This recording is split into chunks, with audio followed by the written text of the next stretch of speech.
ఫిబ్రవరి 16న జరిగే transport బంద్ను BMS తీవ్రంగా ఖండించింది.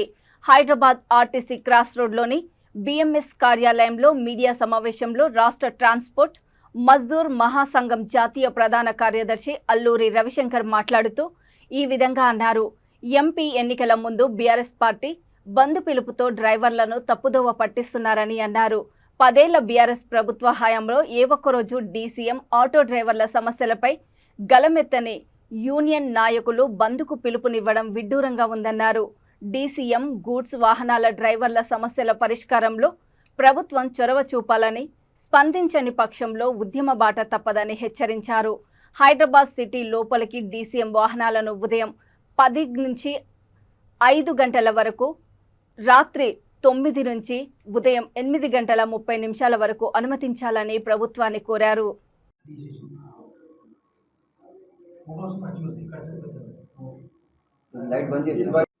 రవిశంకర్ అల్లూరి, బీపీటీఎంఎం జాతీయ ప్రధాన కార్యదర్శి.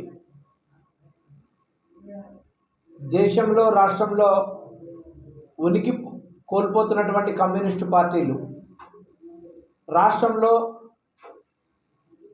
టీఆర్ఎస్ పార్టీ వాళ్ళ ఉనికి కాపాడుకోవడానికి, వాళ్ళ రాజకీయ లబ్ధి గురించి పార్లమెంట్ ఎన్నికల ముందర దేశవ్యాప్తంగా కమ్యూనిస్టులు రాజకీయ సమ్మెకు పిలిపిస్తే టీఆర్ఎస్ పార్టీ కార్మికుల్ని అడ్డుపెట్టుకుని తెలంగాణలో సమ్మెకు పిలిపిస్తూ ఉంది.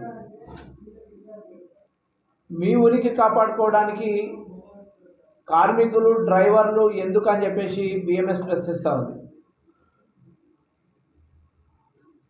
ఈరోజు మోడీ గారికి వ్యతిరేకంగా కార్యక్రమం చేయాలంటే పోండి ఢిల్లీకి.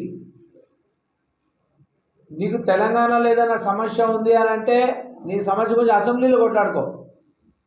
కానీ ఈరోజు డ్రైవర్లను అడ్డు పెట్టుకుని సమ్మెకు పిలిపిస్తూ రాజకీయం చేస్తే కనుక డ్రైవర్లు సహించారనేటువంటిది మేము తెలియజేస్తూ ఉన్నాం. సమస్యల విషయంలో మొట్టమొదటి నుంచి ఆటో డ్రైవర్ల దగ్గర నుంచి మొదలు పెడితే ఇతర ప్రైవేట్ రవాణా కార్మికుల సమస్యల వరకు కూడా వాళ్ళ యొక్క సమస్యల్లో భారతీయ మజ్దూర్ సంఘ్ బీఎంఎస్ఏ కొట్లాడింది. మహిళల ఉచిత బస్సు ప్రయాణాన్ని మేము వ్యతిరేకించాం. అంటే మీరు ఇవ్వండి, కానీ దీనికి కొన్ని మేము మార్గదర్శకాలు కూడా మంత్రి గారికి చెప్పాం. ఎక్కడైతే ఆటోలు బస్సులు కాంపిటీషన్ ఉంటుందో అక్కడ మీరు బస్సుల సంఖ్య తగ్గించండి. అదేవిధంగా ఈరోజు ఏ గ్రామీణ ప్రాంతాల్లో బస్సులు లేనటువంటి గ్రామాలు ఎక్కడ బస్సులు అక్కడ బస్సులు ఏర్పాటు చేయండి, రవాణా సౌకర్యం కల్పించండి. అదేవిధంగా ఆటోలను కింద స్థాయి దగ్గర నుంచి మొదలు పెడితే సచివాలయం అంటే గ్రామ సచివాలయం నుంచి మొదలు పెడితే సెక్రటేరియట్ వరకు కూడా అన్ని ప్రతిగా ఆటోలు ఉపయోగించుకోమన్నాం. దీని గురించి ఆలోచన చేస్తామన్నట్టు ప్రభుత్వం. అదేవిధంగా